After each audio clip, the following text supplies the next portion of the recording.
There is a number that governs the fate of every galaxy, every star, and every atom in existence. It tells us how fast the universe is flying apart. Scientists have spent a century measuring it, refining it, trusting it. The number should be the same no matter how you measure it. It is not. Two of the most precise methods in the history of physics produce two different answers, and the gap between them has grown into a 5 sigma crisis. Now the James Webb Space Telescope has entered the debate with the sharpest instruments ever pointed at the sky. Webb did not solve the problem. It confirmed that the problem is real, and that confirmation might be the most unsettling result in modern cosmology. If you enjoy journeys that reshape how you see reality, consider hitting that like button and subscribing. It genuinely helps this channel keep bringing you stories like this one. Now, settle in and get yourself comfortable. Let's begin. The universe is getting bigger. Not in the way a balloon inflates into the room around it, because there is no room around the universe. Space itself is stretching. Every cubic meter of vacuum between galaxy clusters is quietly expanding, adding new distance where none existed a moment ago. The effect is too small to detect in a living room or a solar system, but across millions of light years the cumulative stretch becomes enormous. Distant galaxies are racing away from us not because they are moving through space like cars on a highway, but because the road between us and them is growing longer while they sit still. This is not intuitive. Human beings evolved to understand movement as objects traveling from one place to another. A cheetah runs across the savannah. A baseball flies toward a catcher's mitt. A rocket climbs away from a launch pad. All of these involve things moving through a fixed arena of space. Cosmic expansion is fundamentally different. The arena itself is growing. The galaxies are not sprinting away from us. They are sitting relatively still, while the fabric of reality between us inflates, stretching every photon of light, widening every gap, adding distance that did not exist a heartbeat earlier. If this seems strange, it should. Nothing in daily experience prepares you for it.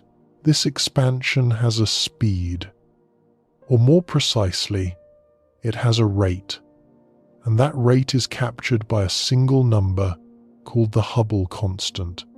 Named after Edwin Hubble, the American astronomer who first confirmed in 1929 that galaxies outside our own are moving away from us in every direction.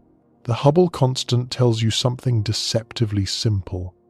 For every megaparsec of distance between you and a distant galaxy, 1 megaparsec equals roughly 3.26 million light-years space, expands by a certain number of kilometers every second. That is it. One number, one rate.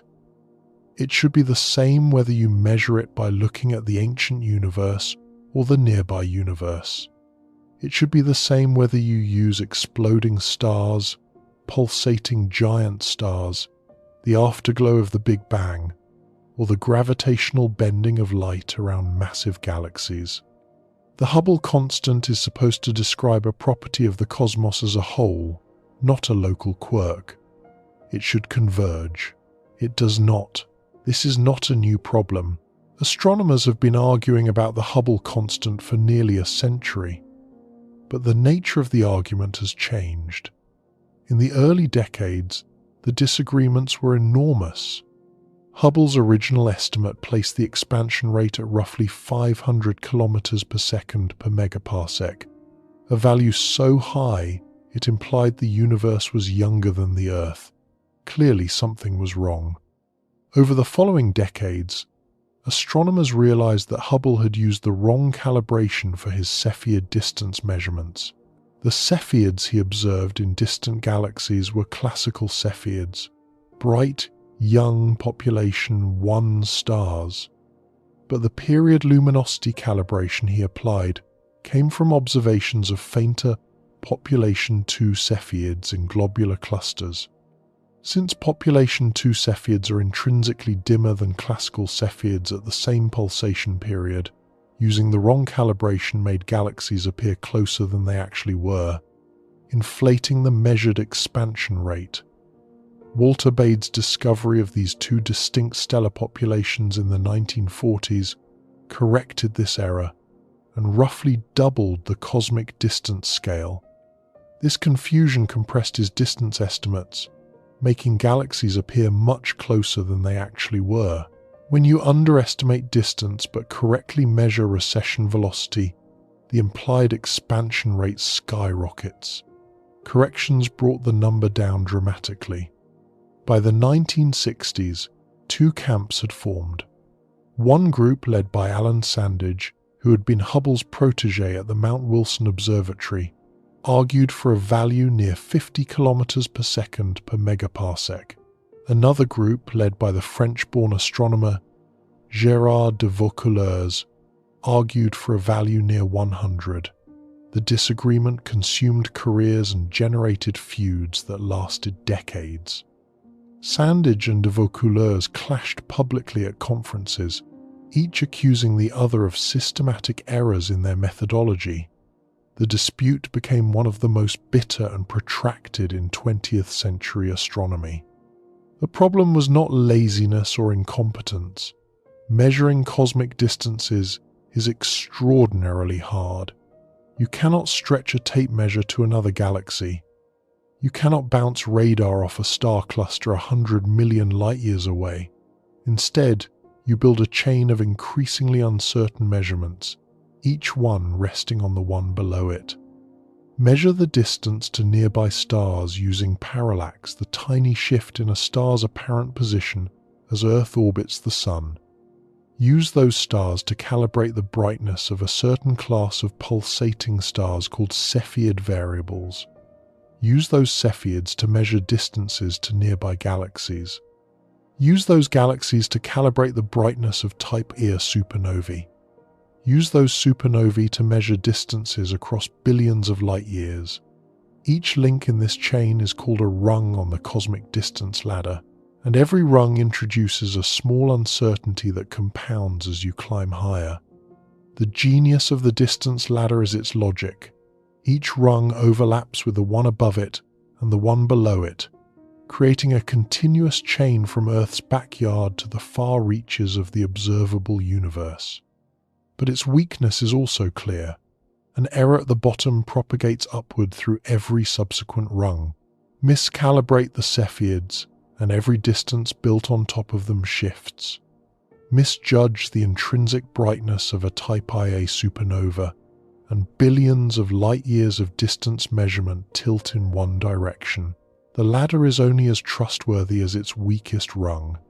For decades, the uncertainties in the distance ladder were large enough to accommodate either camp. The true Hubble constant could have been 50 or 100 or anywhere in between, because the error bars overlapped. Nobody could prove their answer was right, and nobody could prove their opponent was wrong. Then technology improved. The Hubble Space Telescope, launched in 1990, was designed in part to settle this debate. Orbiting above Earth's blurring atmosphere, it carried instruments capable of resolving individual Cepheid variable stars in galaxies tens of millions of light-years away, something ground-based telescopes struggled to do. A dedicated project called the Hubble Key Project, led by astronomer Wendy Friedman, spent years observing Cepheids in dozens of galaxies, carefully calibrating the distance ladder rung by rung. The team observed roughly 800 Cepheids across 18 galaxies, building the most comprehensive distance calibration the field had ever seen.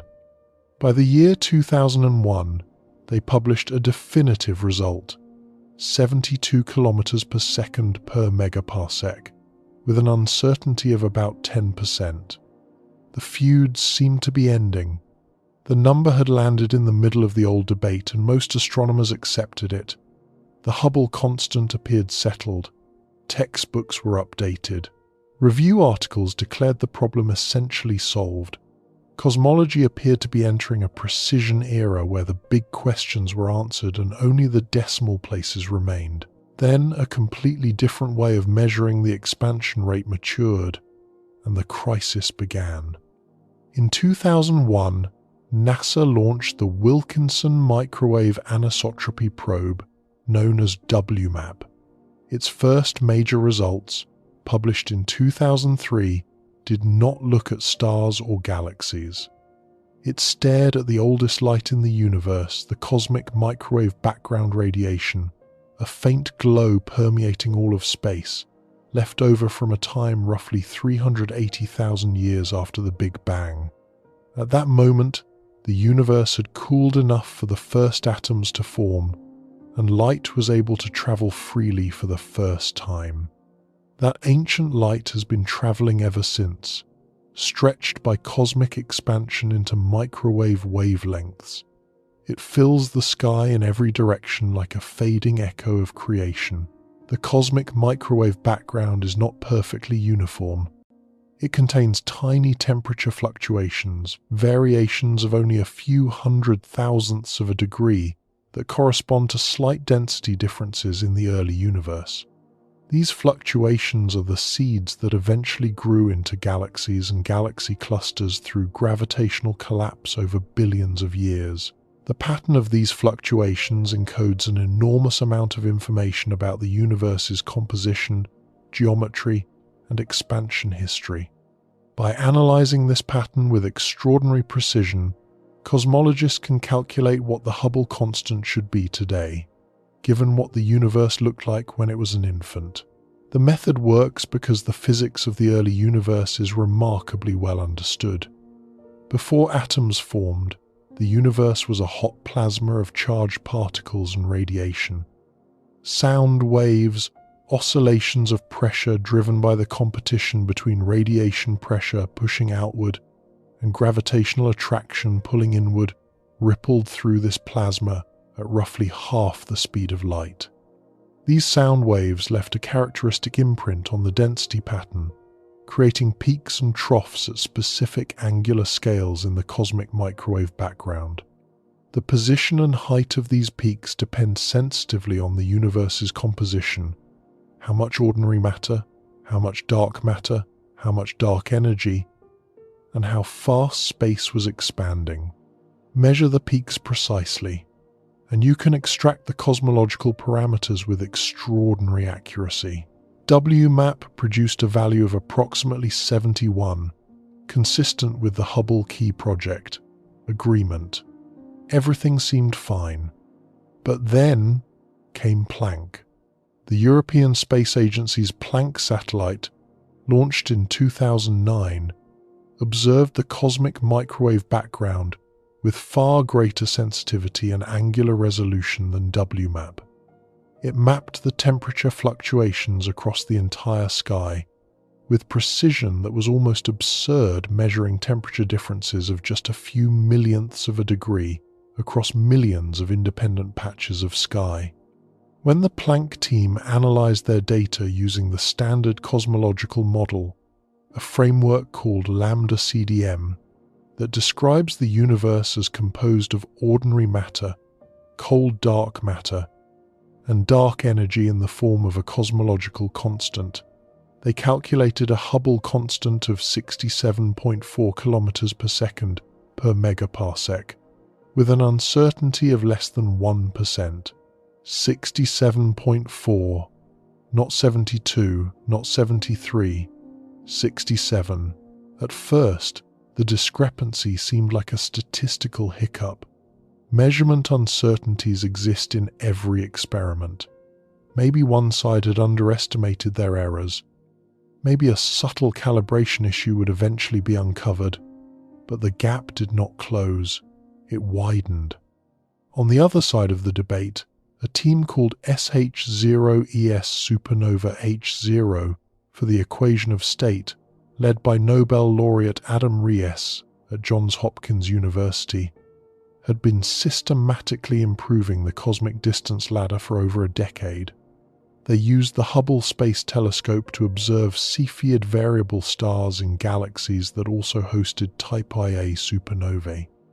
By anchoring the distance ladder with multiple geometric calibrations, parallaxes from the Gaia spacecraft, eclipsing binaries in the Large Magellanic Cloud, water mazes in the galaxy, NGC 4258, they drove down their uncertainty to less than 2%. Their most refined measurement landed at 73.04 kilometers per second per megaparsec. 73 versus 67, a difference of roughly 9%. Both measurements were spectacularly precise.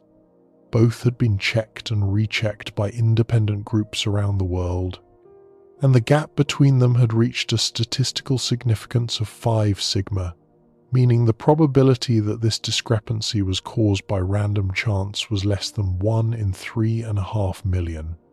In particle physics, 5 sigma is the threshold for declaring a discovery.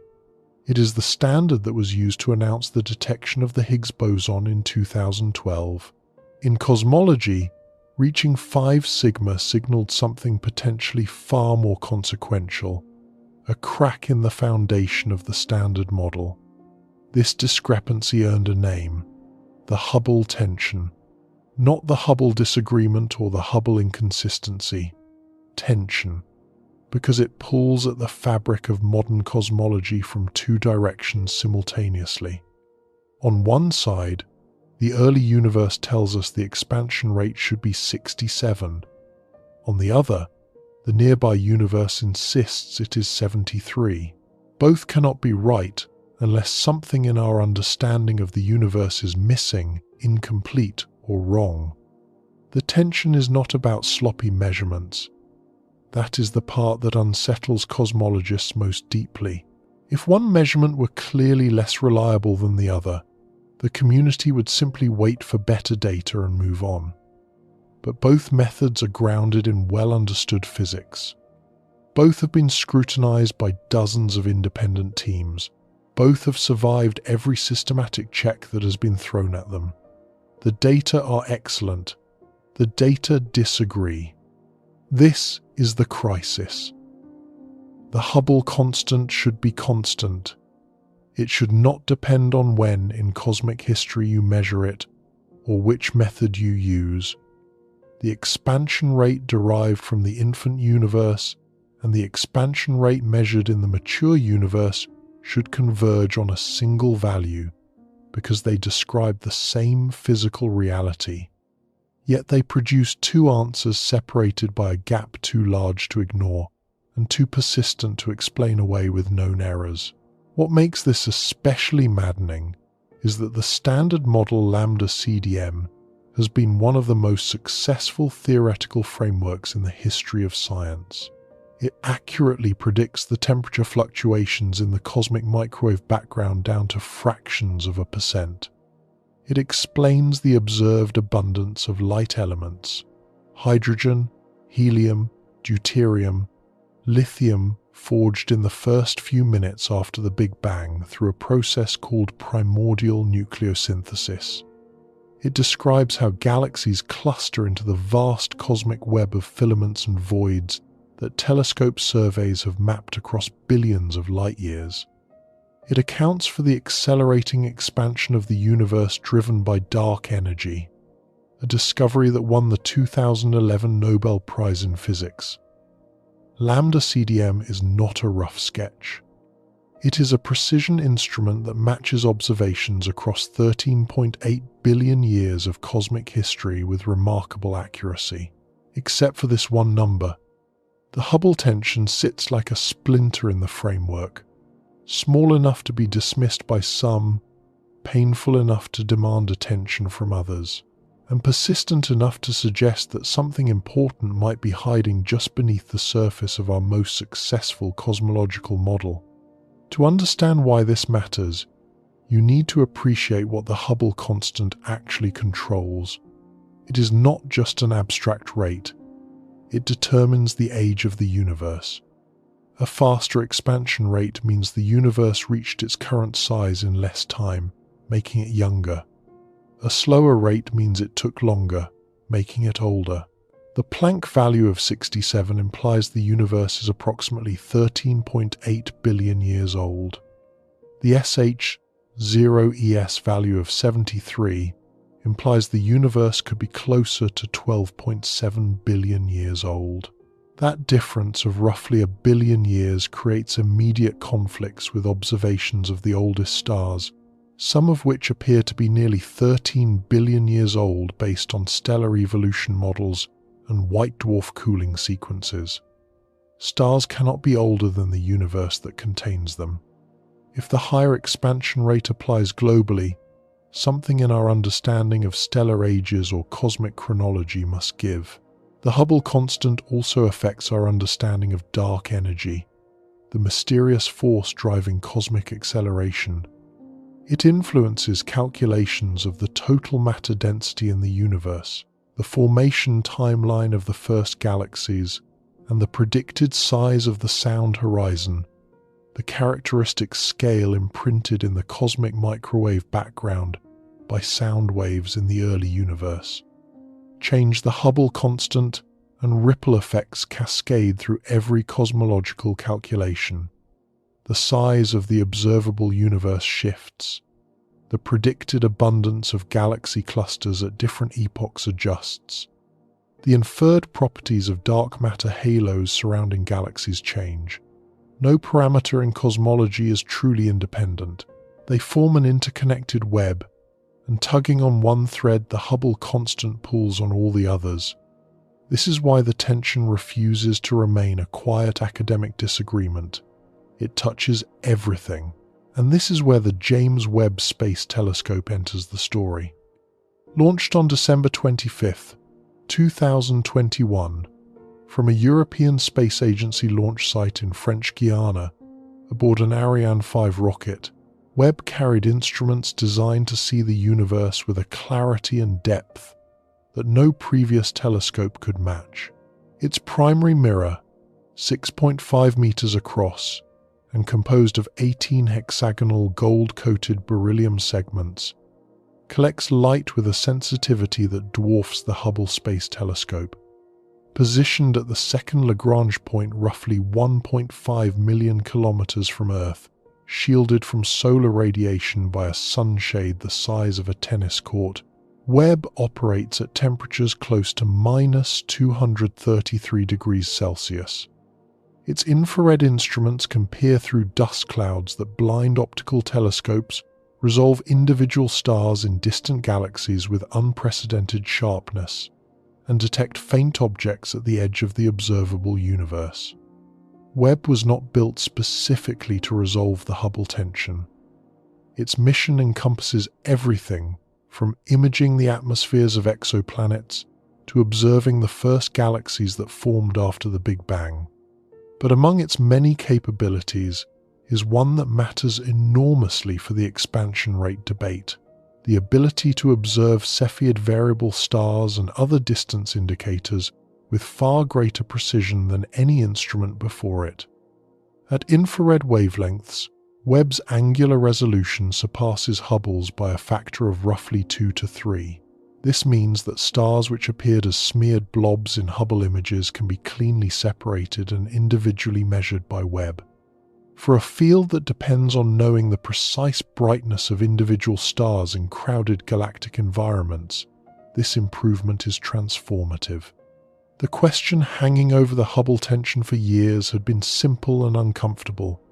Could the disagreement be caused by a subtle error in the distance ladder that better instruments would reveal? Or would sharper observations confirm that the tension is real, forcing cosmologists to confront the possibility that something fundamental is missing from the standard model? Webb pointed its mirror at the sky. The data came back, and the answer pleased no one. Before moving forward, it is worth pausing on what the shock really is here. It is not that Webb found some magical new phenomenon. It is not that a fundamental constant has been proven to change. The shock is quieter and more methodical than that.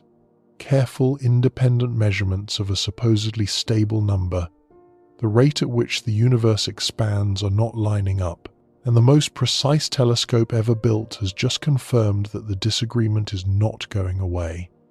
The next step is understanding exactly how each measurement works, why both are so trustworthy, and why that trustworthiness is precisely what makes the disagreement so alarming. To understand why the Hubble tension is so stubborn, you need to understand how each measurement works. Not in vague terms, but precisely enough to appreciate why neither side can easily dismiss the other. These are not two groups of scientists guessing. They are two groups using fundamentally different physics, applied to fundamentally different epochs of cosmic history, and arriving at answers that should be identical but are not.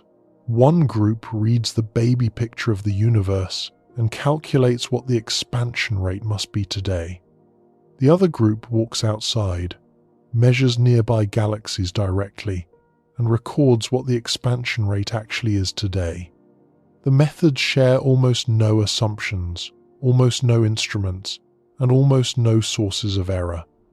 They are as independent as two measurements in cosmology can possibly be, and they disagree. Start with the cosmic microwave background method. This approach does not measure the expansion rate directly. Instead, it measures the conditions of the early universe with extraordinary precision and then calculates what the expansion rate must be today if the standard cosmological model is correct. It is an inference, not a direct observation, but the inference rests on physics that has been tested and confirmed across multiple independent lines of evidence, which is why cosmologists trust it so deeply. Recall the cosmic microwave background, the ancient light released when atoms first formed roughly 380,000 years after the Big Bang. Part of the story was how that light was freed. Now the question is what it encodes. Because the Planck satellite did not simply detect this radiation, it dissected it. It mapped temperature fluctuations across the entire sky with a sensitivity capable of detecting differences of a few millionths of a degree. The resulting map shows a pattern of hot and cold spots at various angular scales, some spanning several degrees of sky, others just fractions of a degree. These spots are not random noise. They encode the physics of the early universe, the density of matter, the density of radiation, the balance between gravity and pressure in the primordial plasma, the geometry of space, and the rate at which the cosmos was expanding when atoms first formed. Before atoms formed, sound waves rippled through the hot plasma, the same oscillations described earlier, driven by the competition between radiation pressure and gravitational collapse. What matters here is what those oscillations left behind. The sound waves created a characteristic scale in the density pattern. This scale depends on how far sound could travel before the universe became transparent. Essentially, the distance a sound wave could cover during the first 380,000 years of cosmic history. That distance, called the sound horizon, is approximately 147 megaparsecs in today's expanded universe, or roughly 480 million light-years. It represents a fixed physical scale, a cosmic ruler baked into the structure of the universe by the physics of the primordial plasma. The angular size of this sound horizon, as seen in the cosmic microwave background, depends on two things: the physical size of the ruler and the distance to the surface where the light was emitted. That distance depends on how the universe expanded between recombination and today.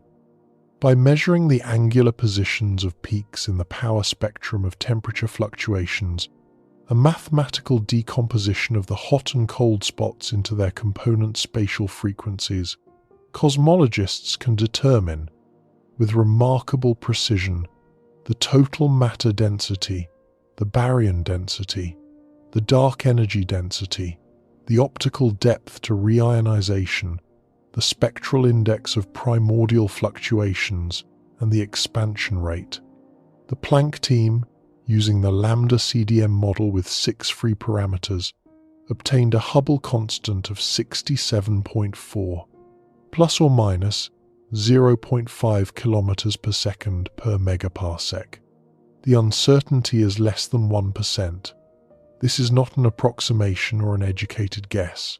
It is a precision measurement derived from the physics of the universe when it was less than 1,000th of its current age, processed through a theoretical framework that has successfully predicted dozens of independent observations. There is a subtlety here that matters enormously. The Planck measurement of the Hubble constant is model-dependent. It assumes that lambda CDM correctly describes the universe from recombination to the present day. If the standard model is exactly right, then the Planck value is the true expansion rate. But if something about the standard model is incomplete, if dark energy evolves, if additional particles existed in the early universe, if gravity behaves differently on cosmological scales, then the Planck-derived Hubble constant could shift. The measurement of the cosmic microwave background itself is superb. What could be wrong is the theoretical framework used to interpret it. This distinction will become important later. Now consider the second method, the cosmic distance ladder. The distance ladder, the chain of measurements from geometric parallax through Cepheids to Type Ia supernovae, was introduced earlier. Now it is time to examine each rung closely enough to see why the method is so hard to dismiss. The challenge lies not in the concept, but in the calibration. Astronomers call objects with known intrinsic luminosity standard candles, though the term is slightly misleading because no astronomical object has a perfectly constant, universally known brightness. Instead, standard candles are objects whose brightness can be determined through some observable property, a pulsation period, a spectral feature, a light curve shape that correlates reliably with luminosity. The most important standard candles for the Hubble constant are Cepheid variable stars and Type Ia supernovae. Once you have the distance, combine it with the object's redshift, how much the wavelength of its light has been stretched by cosmic expansion, and you can calculate how fast space is expanding at that distance. Cepheid variables are giant stars that pulsate in brightness with clock-like regularity. They swell and contract, heating and cooling as they do so, creating a rhythmic variation in luminosity that repeats over periods ranging from a few days to several months. In 1912, Henrietta Swan Leavitt, a human computer working at the Harvard College Observatory, discovered that the period of a Cepheid's pulsation is directly related to its intrinsic luminosity. A Cepheid that pulses every 30 days is intrinsically brighter than one that pulses every 10 days, following a tight mathematical relationship. Measure the pulsation period, something you can do from any distance as long as you can detect the star and you know the true brightness. Compare it to the apparent brightness and you get the distance. Leavitt's discovery, published initially as a brief note about stars in the Small Magellanic Cloud, became one of the most consequential findings in the history of astronomy. This period luminosity relation makes Cepheids invaluable for measuring distances out to tens of millions of light years. They are bright enough to be detected individually in galaxies well beyond our own, and their pulsation periods can be measured through repeated observations over weeks or months. But Cepheids are not bright enough to be seen across billions of light years. Even the most luminous Cepheid would be too faint to detect at cosmological distances. For that, you need something far more luminous. Type Ia supernovae fill that role. These are thermonuclear explosions of white dwarf stars that reach a remarkably consistent peak brightness. A white dwarf is the dense, Earth-sized remnant of a dead star, composed primarily of carbon and oxygen. When a white dwarf in a binary system accumulates enough mass from its companion star to approach the Chandrasekhar limit, approximately 1.4 solar masses, or when two white dwarfs spiral together and merge, the result is the same. The white dwarf can no longer support itself against gravitational collapse. Carbon fusion ignites throughout the star in a runaway thermonuclear explosion that completely destroys the white dwarf. The explosion, which unfolds in a matter of seconds, briefly outshines its entire host galaxy, producing luminosities roughly 5 billion times that of the Sun.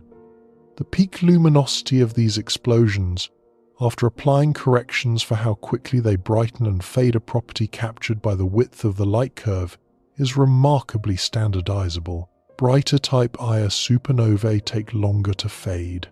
Dimmer ones fade faster. This relationship, discovered in the early 1990s by astronomer Mark Phillips, and often called the Phillips relation, transforms type Ia supernovae from merely bright objects into calibrated distance markers. Once calibrated, they can be observed across billions of light years, making them the most powerful distance probes in the astronomer's toolkit. They are the same objects whose observations in 1998 led to the discovery that the universe's expansion is accelerating, a finding that earned the 2011 Nobel Prize in Physics. The distance ladder works by linking these two candles through a bridging strategy. Observe Cepheids in nearby galaxies whose distances you already know through geometric methods, parallax measurements from the Gaia spacecraft, eclipsing binary star systems in the Large Magellanic Cloud, whose orbital physics yield a direct distance, or water maser emissions from accretion disks around supermassive black holes in galaxy centers. These geometric methods provide the first rung, absolute distances calibrated without any assumptions about stellar brightness. Use those geometrically anchored Cepheids to calibrate the period luminosity relation with high precision. Then observe Cepheids in more distant galaxies that also happen to host type Ia supernovae. The Cepheids give you the distance to these host galaxies. The supernovae in those same galaxies provide the calibration. Now you know the absolute luminosity of a type Ia supernova.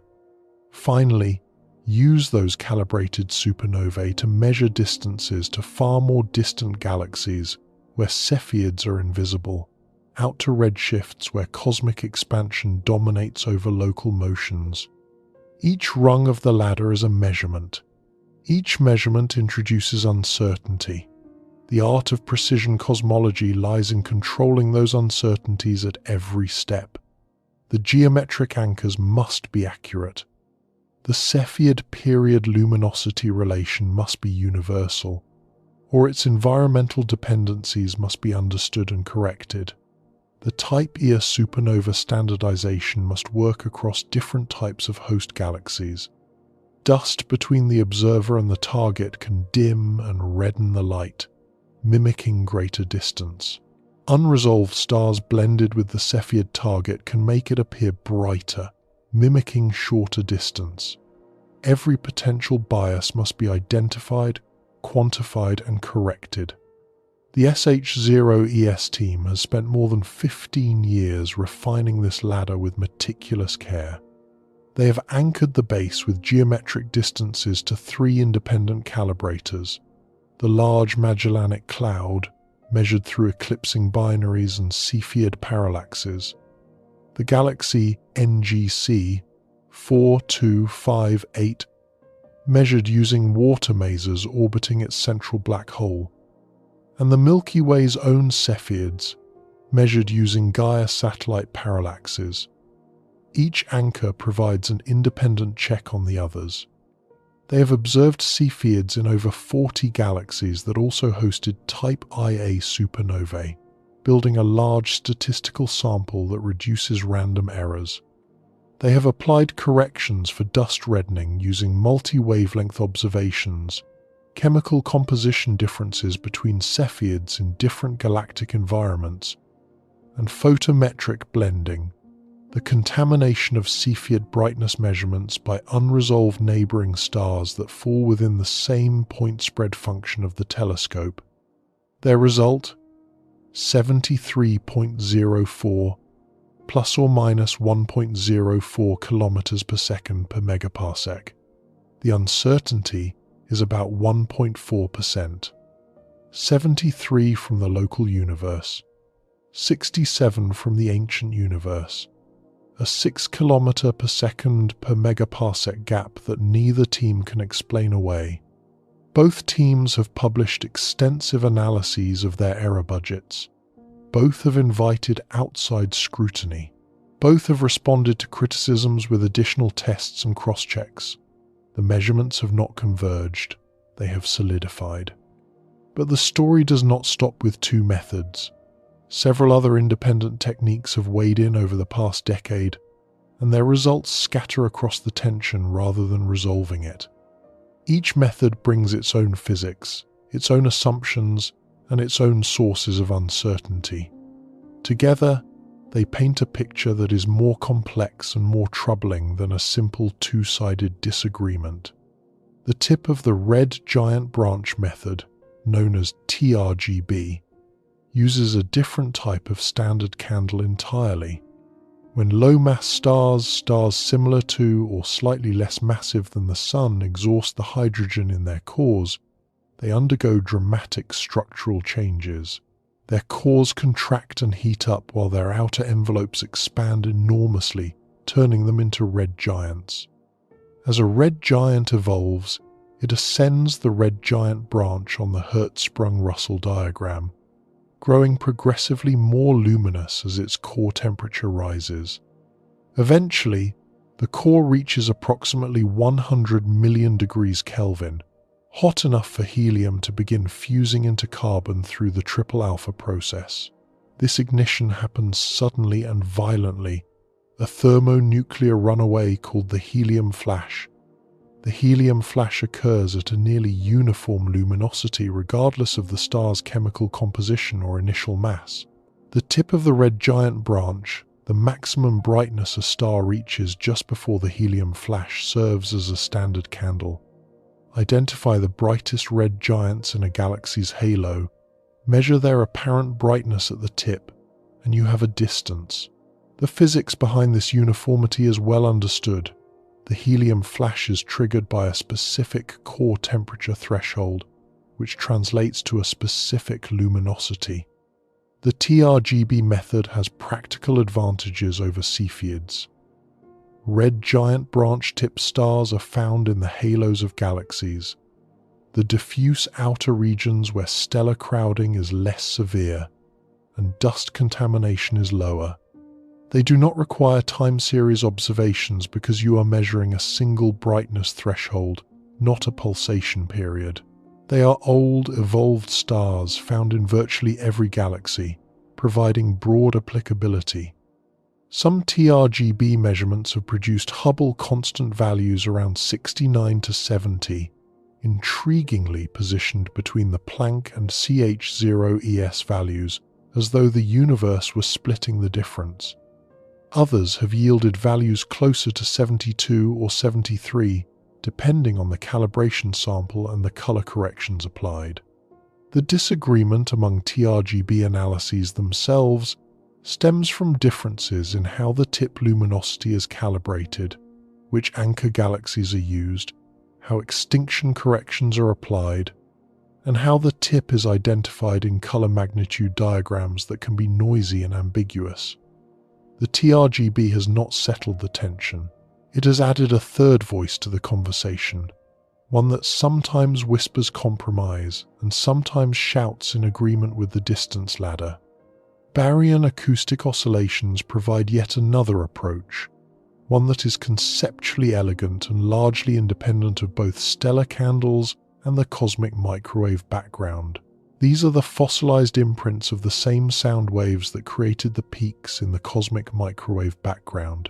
After atoms formed and the sound waves froze, the characteristic scale, the sound horizon, remained permanently embedded in the distribution of matter.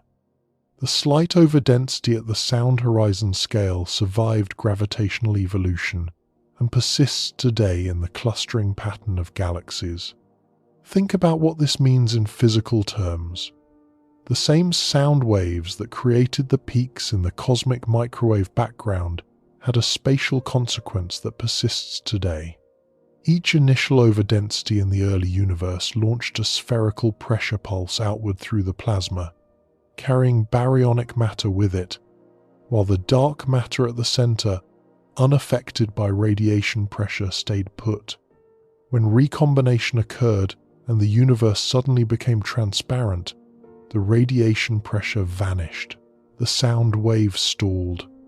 The baryonic matter that had been riding the wavefront was left stranded in a shell at the sound horizon distance, the same 480 million light-year ruler already encoded in the cosmic microwave background.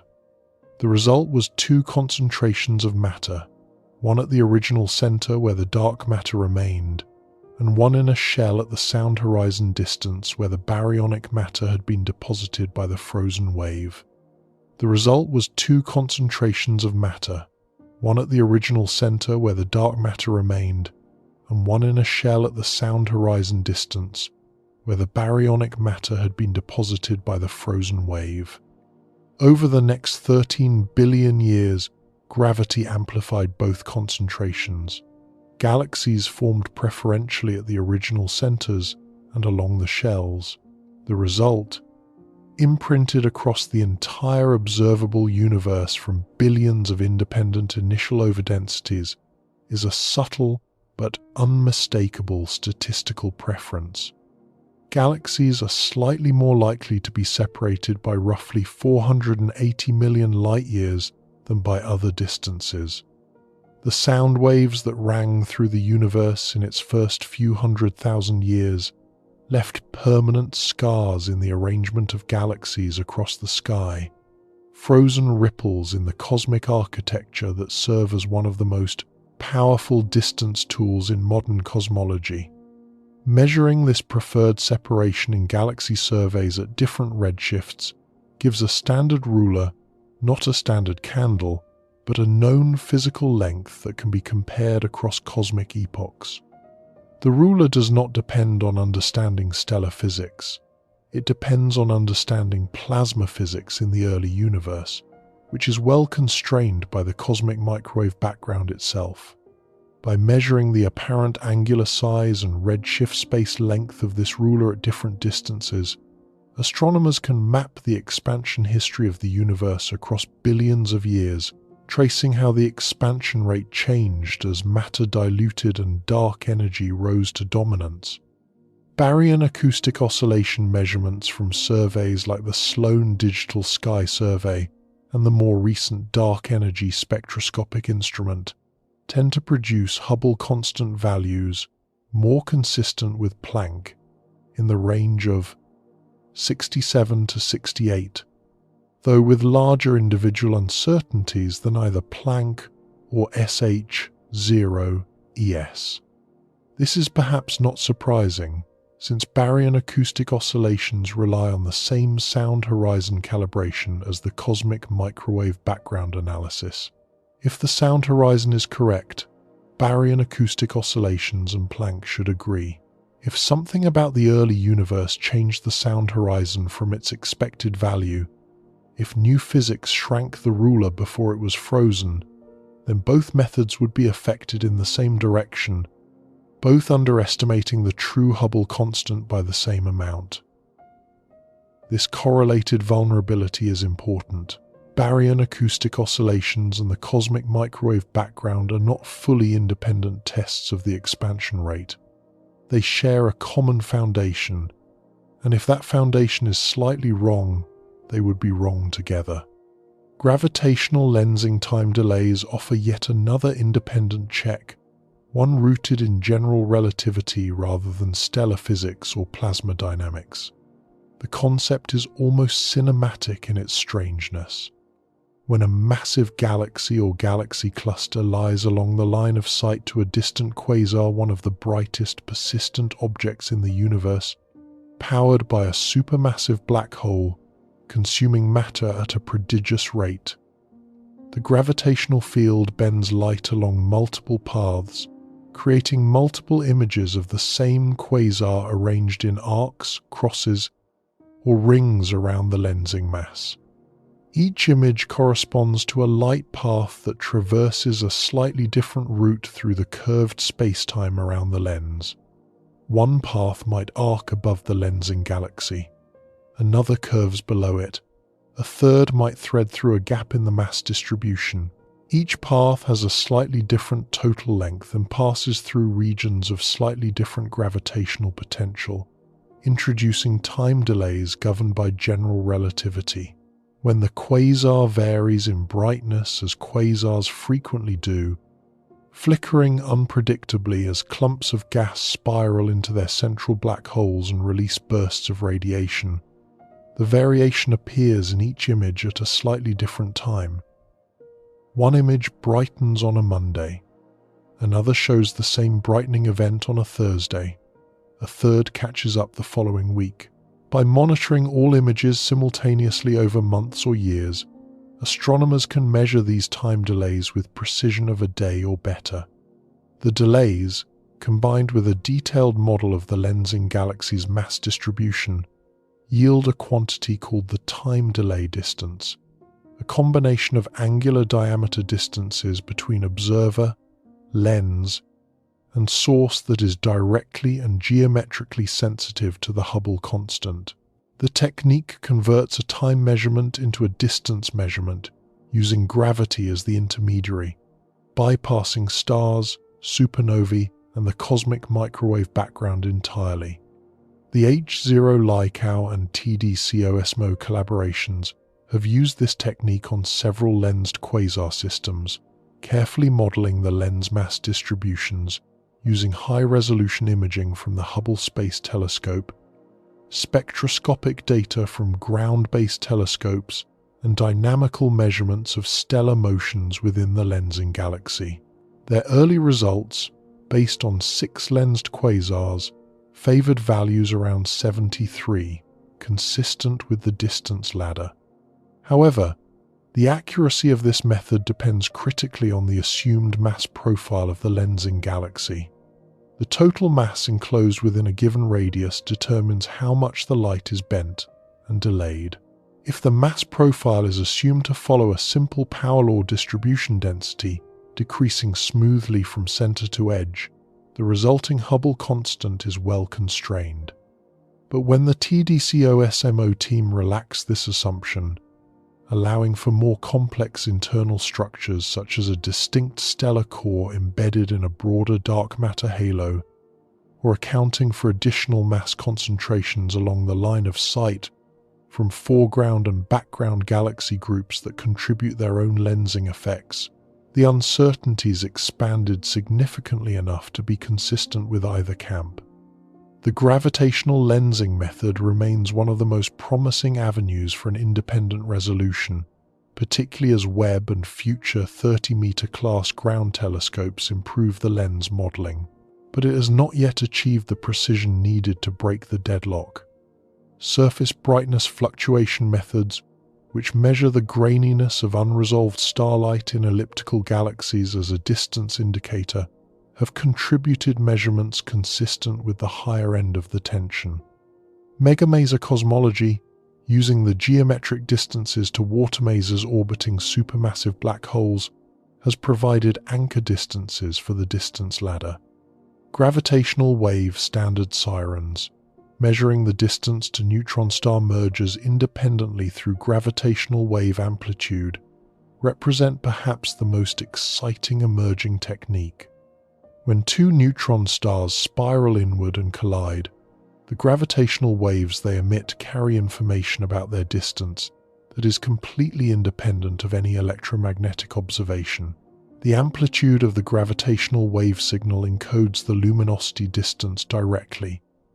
No standard candles, no standard rulers, no cosmic microwave background, no assumptions about stellar physics or dust or metallicity.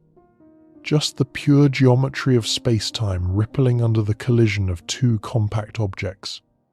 The first standard siren measurement from the binary neutron star merger GW 170817 detected in 2017 produced a Hubble constant of roughly 70, with uncertainties too large to distinguish between camps.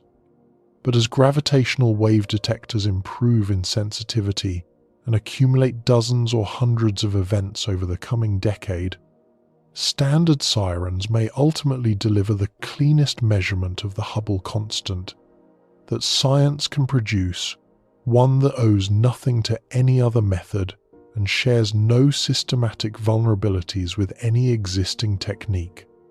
The picture that emerges from this constellation of methods is not one of two measurements disagreeing, while everything else agrees with one side. It is a landscape of measurements that scatter across the tension, clustering loosely around either the high end or the low end, with none providing a decisive resolution, and the clustering follows a pattern that demands attention. This is what makes the Hubble tension so difficult. If there were a single outlier measurement contradicting everything else, the community would focus on finding the error in that outlier. But the tension is structural. Methods that rely on early universe physics, the cosmic microwave background, baryon acoustic oscillations consistently favor the lower value around 67. Methods that measure the expansion rate directly in the nearby universe, Cepheids, supernovae, gravitational lensing, surface brightness fluctuations consistently favor the higher value around 73. The division follows a pattern. Early universe methods land low, late universe methods land high, and patterns demand explanation. Some researchers have proposed that the disagreement is not about the expansion rate at all. Perhaps the early universe methods are correct about conditions at recombination, and the late universe methods are correct about local expansion. But something happened between these two epochs that changed the effective expansion rate. If the universe underwent a brief period of additional acceleration in its early history, caused by a component of energy that was active before or during recombination, but faded away well before the present, it could shrink. The sound horizon, shifting the Planck-inferred Hubble constant upward without disrupting the cosmic microwave background, fit in other ways. This is the essence of early dark energy proposals, which have attracted significant theoretical attention. Others have suggested that the late universe measurements are subtly contaminated by our local environment. If the Milky Way sits inside a large underdense region of space, a cosmic void where the local matter density is lower than the cosmic average, then galaxies within this region would experience less gravitational deceleration and would appear to recede faster than the cosmic average. This would inflate the locally measured Hubble constant, making it higher than the true global value. This hypothesis, sometimes called the local void explanation, has been studied extensively using galaxy surveys and peculiar velocity measurements. While there is evidence for a modest local underdensity, most analyses suggest it is not large enough or deep enough to fully account for the 6 km per second per megaparsec gap. It might contribute a kilometer or two, but not 6. Still others have examined the possibility that the standard model itself needs modification in ways that affect the relationship between early universe observables and the present-day expansion rate. Perhaps dark energy is not a cosmological constant, but a dynamical field whose equation of state evolves over time. Perhaps additional species of neutrinos or other light particles existed in the early universe, increasing the radiation energy density and altering the expansion rate before recombination. Perhaps gravity behaves differently on cosmological scales than general relativity predicts, changing the relationship between the geometry of the cosmic microwave background and the expansion rate today. Each proposal has consequences that extend far beyond the Hubble constant. Each introduces new parameters into the cosmological model. Each must be tested not only against the Hubble tension, but against every other cosmological observation simultaneously. The cosmic microwave background power spectrum, the abundance of light elements, the growth rate of cosmic structure, the clustering of galaxies, the properties of the cosmic web. Any solution that fixes the Hubble constant but breaks something else is not a solution. It is a trade, and each proposal needed better data to test. That is where the James Webb Space Telescope came in. Not as a theoretical arbiter, not as a discoverer of new physics, but as a measuring instrument of unprecedented precision, capable of testing whether the distance ladder's lowest rungs, the rungs most vulnerable to systematic error, had been built correctly. If Webb could confirm or deny the Cepheid-based distances with sharper instruments and cleaner photometry, it would either validate the high local value or reveal an error that had been hiding in the data for years. The stakes were clear. If Webb found that Cepheid measurements from the Hubble Space Telescope were contaminated by blending, dust, or calibration issues, the tension might dissolve. The local Hubble constant would drop closer to 67, the standard model would be vindicated, and cosmologists could sleep soundly. But if Webb confirmed the Hubble Space Telescope measurements, if sharper images produced the same distances and the same expansion rate, then the systematic error escape hatch would close. The tension would harden from a possible measurement problem into a probable physics problem. Before we move on, re-anchor on the core point. The shock here is not a dramatic headline. It is that the most carefully measured quantity in observational cosmology, the expansion rate of the universe, gives different answers depending on how you measure it. The early universe says 67. The nearby universe says 73. Multiple independent methods line up on each side. The tension is not between sloppy estimates. It is between some of the most precise measurements in the history of science. And the next chapter shows what happened when the sharpest telescope ever built looked directly at the problem. The James Webb Space Telescope did not enter the Hubble tension debate with a theory. It entered with a mirror and the sharpest infrared vision ever deployed beyond Earth's atmosphere. Webb was not designed as a cosmological referee. Its mission portfolio spans everything from sniffing the atmospheres of rocky exoplanets to capturing the faint light of galaxies that formed when the universe was barely 200 million years old.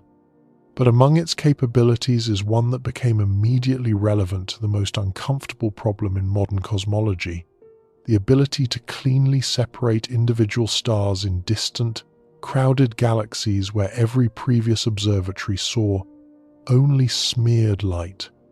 Webb's primary advantage for the expansion rate debate was not its size alone, but its infrared sensitivity combined with angular resolution. Those two capabilities, working in tandem, address specific vulnerabilities in the cosmic distance ladder that had haunted Cepheid measurements for decades. To understand why this matters, you need to understand a problem that sounds mundane but carries enormous cosmological consequences. That problem is crowding. Here is the situation Webb was built to resolve. When the Hubble Space Telescope observed Cepheid variable stars in distant galaxies, the galaxies that also hosted Type Ia supernovae, the critical overlap zone, where the distance ladder connects its second and third rungs, it observed them primarily in optical and near-infrared wavelengths. Cepheids are bright stars, but they do not exist in isolation. They live in galaxies teeming with millions of other stars. In the disk of a spiral galaxy, where star formation is active, the stellar density can be extraordinary. Thousands of stars may crowd into a region that a telescope sees as a single smeared point of light. At optical wavelengths, the Hubble Space Telescope's resolution, roughly 65 milliarc-seconds in its best filters, was good enough to identify Cepheids in relatively nearby galaxies. But as the distance increased to 20, 30, 40 megaparsecs and beyond, the angular separation between stars shrank below Hubble's ability to distinguish them. Individual Cepheids began to blend with their neighbors. This blending created a contamination problem that was subtle but insidious. Nearby stars, unresolved by Hubble's optics, contributed extra light to the Cepheid measurement. This made the Cepheid appear slightly brighter than it actually was. A brighter apparent magnitude, when compared to the known intrinsic luminosity from the period luminosity relation, implies a shorter distance. A shorter distance to the host galaxy means a higher inferred recession velocity per unit distance, and a higher recession velocity per unit distance means a higher Hubble constant. The bias was systematic. It always pushed in one direction. Blending always adds light. It never subtracts it. And added light always makes the target appear closer than it really is. Blending had always been a concern within the SH0ES collaboration. The team applied careful statistical corrections based on artificial star tests, a technique where simulated Cepheids of known brightness are injected into real Hubble images of the target galaxies, and their recovered brightness is compared to the input value. The difference between input and output reveals how much the local crowding environment biases the photometry. These corrections were sophisticated and well-tested, refined over multiple iterations spanning more than a decade of Hubble observations, but they depended on assumptions. Assumptions about the crowding environment. How many faint stars lie below the detection threshold and contribute unresolved light? Assumptions about the point spread function of the telescope, the precise shape of the blur pattern that determines how far a star's light spreads across the detector. Assumptions about the luminosity distribution of background stars in different galactic environments, which varies from galaxy to galaxy. Critics argued that residual blending effects might still be inflating the local Hubble constant. Not by enough to explain the entire 6 km per second per megaparsec tension perhaps, but enough to shave 2 or 3 off the top, bringing the local value down to 70 or 71, and reducing the statistical significance of the disagreement from 5 sigma to something less alarming. If blending corrections were underestimated by even a small amount, the entire edifice of the high local measurement could be subtly tilted. This was not an unreasonable criticism. Photometric blending in crowded fields is a genuine challenge in observational astronomy. It has affected measurements in other contexts: stellar population studies in globular clusters, photometry of stars in the galactic bulge, brightness measurements of variables in the Magellanic Clouds. The concern was legitimate. What was missing was a definitive test.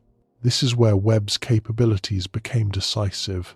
At infrared wavelengths spanning roughly 1 to 3 microns, the F90W, F150W, and F277W filters aboard Webb's near-infrared camera, known as NearCam, Webb's angular resolution is roughly 2 to 3 times sharper than Hubble's at the same wavelengths. The improvement comes from Webb's larger primary mirror, which produces a smaller diffraction-limited point spread function. In practical terms, 2 stars separated by 40 milliarcseconds that Hubble would see as a single blob, Webb can split into 2 distinct points of light. This is not a marginal improvement. It is a qualitative change in what the telescope can see. For Cepheid photometry, this meant that Webb could separate individual Cepheids from their neighbors in crowded fields where Hubble saw only a single blurred source. The contamination that blending introduced could be measured directly by comparing the Cepheids' brightness in Webb's clean, resolved image to the brightness that Hubble had recorded in its blurred image rather than estimated statistically through artificial star simulations. If Hubble's blending corrections had been wrong, Webb would reveal it immediately. The brighter than expected Cepheids in Hubble data would appear fainter and more accurate in Webb data. the distances would increase, the Hubble constant would drop. In 2023, the first Webb observations specifically targeting the Hubble tension were published. The SH0ES team, working in collaboration with Webb instrument scientists and the broader astronomical community, observed Cepheid variables in two galaxies that are critical anchors for the upper rungs of the distance ladder, NGC 5584 and NGC 4258. Both galaxies had previously been observed extensively by Hubble. NGC 4258 is particularly important because it serves as one of the three geometric anchors of the distance ladder. Its distance is known independently through water maser observations, providing an absolute calibration point for the Cepheid period luminosity relation without any dependence on other standard candles. NGC 5584 hosted a well-observed Type-Ia supernova in 2007 and contains a rich population of Cepheid variables that the SH0ES team had measured, with Hubble over multiple observing epochs. Together, these two galaxies represent precisely the links in the chain where blending could do the most damage if it existed, one anchoring the bottom of the ladder, the other connecting Cepheids to supernovae at the critical bridging rung. The results were striking in their precision rather than their surprise. Webb's sharper images confirmed that the Cepheid brightness measurements made by Hubble were not significantly biased by blending. The photometrics scatter the spread in brightness measurements from star to star at a given pulsation period dropped by a factor of roughly 2 compared to Hubble observations. This reduction in scatter is exactly what you would expect if Webb is resolving sources that Hubble was blurring together. Individual Cepheids that had been marginal detections in Hubble data, faint, noisy, sitting on a messy background, became clean, unambiguous measurements with Webb. Stars that Hubble could barely separate from their surroundings stood out clearly against resolved backgrounds. The crowding corrections that Hubble had required, sometimes amounting to a few tenths of a magnitude, were largely unnecessary with Webb because the stars were now cleanly isolated. But here is the critical finding. When the Webb-based Cepheid distances were plugged into the distance ladder, the resulting Hubble constant remained at approximately 73 km per second per megaparsec. The error bars tightened. The central value barely moved, the scatter decreased, the precision improved, and the answer stayed the same. The tension persisted, now measured with even greater confidence. This was not the answer many cosmologists had hoped for. A significant portion of the community, perhaps even a majority of theorists working on the tension, had been quietly betting that Webb would reveal a systematic error in the Cepheid measurements. The expectation was understandable.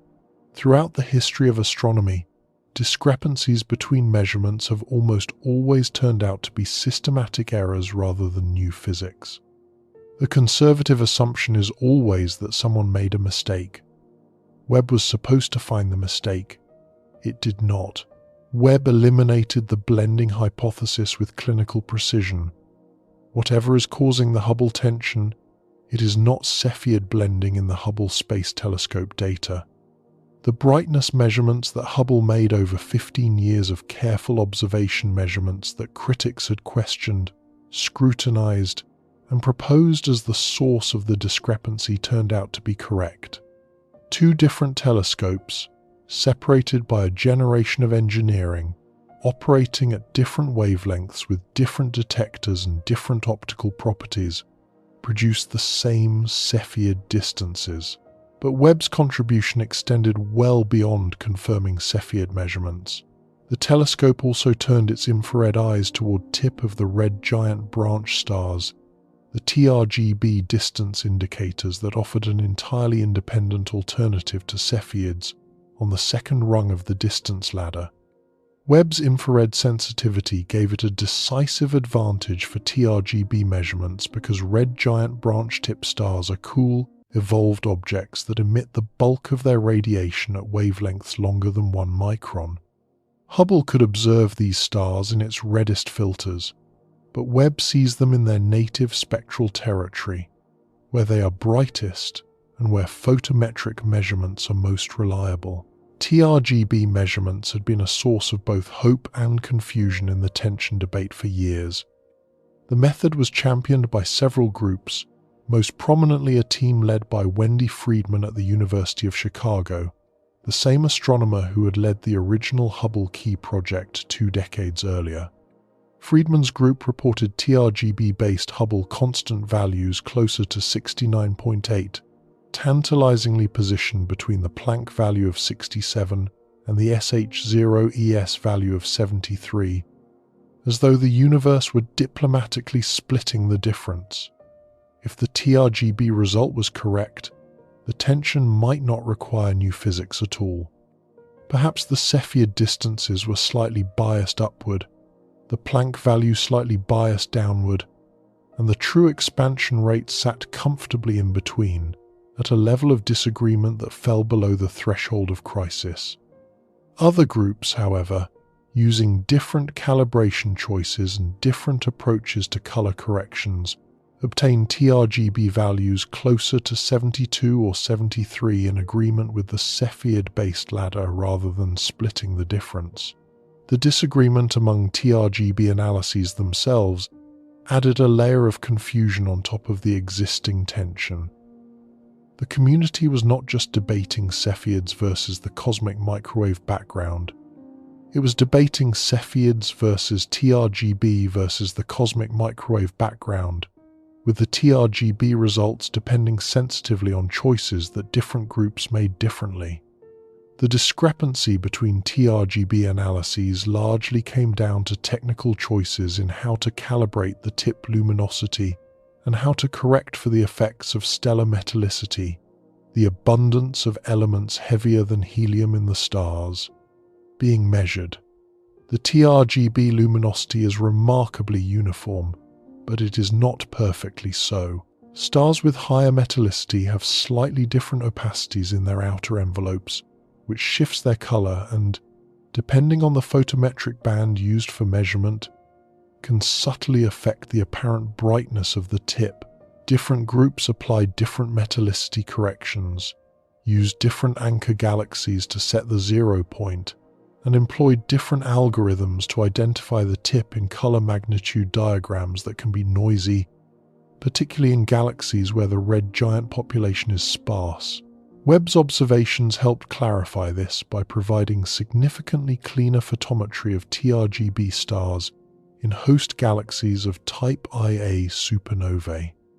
The sharper images reduced scatter in the color magnitude diagrams and allowed more precise identification of the tip luminosity. Background contamination from unresolved faint stars, a problem analogous to blending in Cepheid measurements, though typically less severe in the sparser halo environments where TRGB stars reside, was measurably reduced by Webb's superior resolution. Early Webb-based TRGB analyses produced values broadly consistent with the Cepheid ladder. The exact numbers depended on which calibration strategy was employed, but certain calibration choices that had previously produced low Hubble constant values from the TRGB became harder to justify with the improved Webb photometry. The error bars tightened. The range of plausible TRGB results narrowed, and the narrowed range tilted toward the higher end of previous estimates rather than the lower end. Webb did not deliver a final verdict on the TRGB debate. The community continues to work through calibration differences, but it constrained the space of possibilities in a direction that intensified rather than relaxed the tension. Beyond Cepheids and TRGB stars, Webb contributed to the tension debate through observations of a newer distance indicator, the J-region asymptotic giant branch method, known as JAGB. This technique uses carbon-rich stars at a specific stage of stellar evolution as standard candles. When intermediate mass stars exhaust helium in their cores, they ascend the asymptotic giant branch, a phase of stellar evolution characterized by intense luminosity and dramatic mass loss through stellar winds.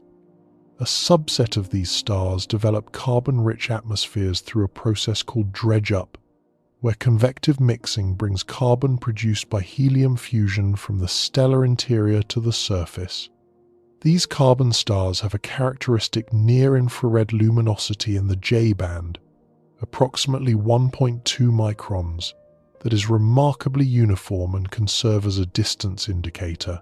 The JAGB method is relatively new compared to Cepheids and TRGB, but it has attracted attention because it operates at wavelengths where Webb excels, and because it provides a third independent check on the distance ladder.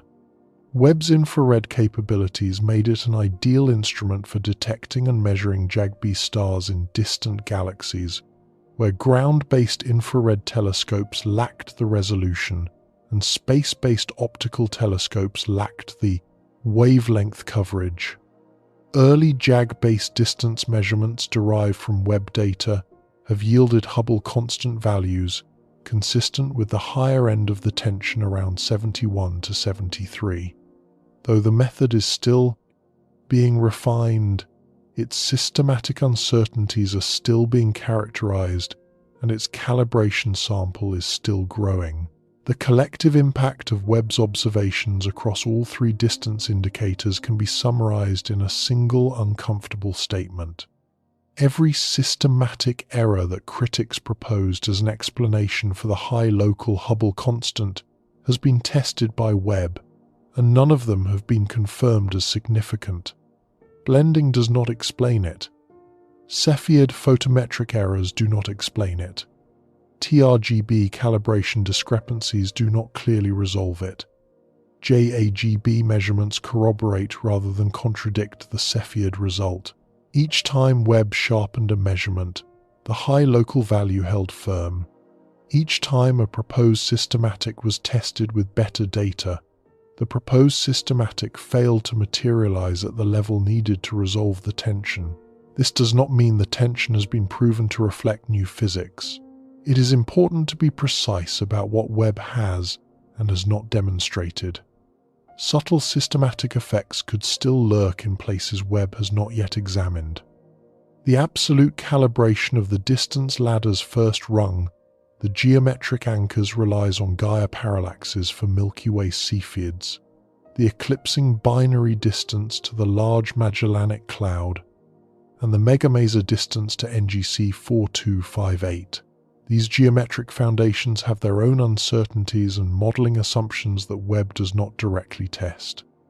If the Gaia parallax 0 point contains a small systematic offset, it would propagate through every Cepheid distance built on top of it.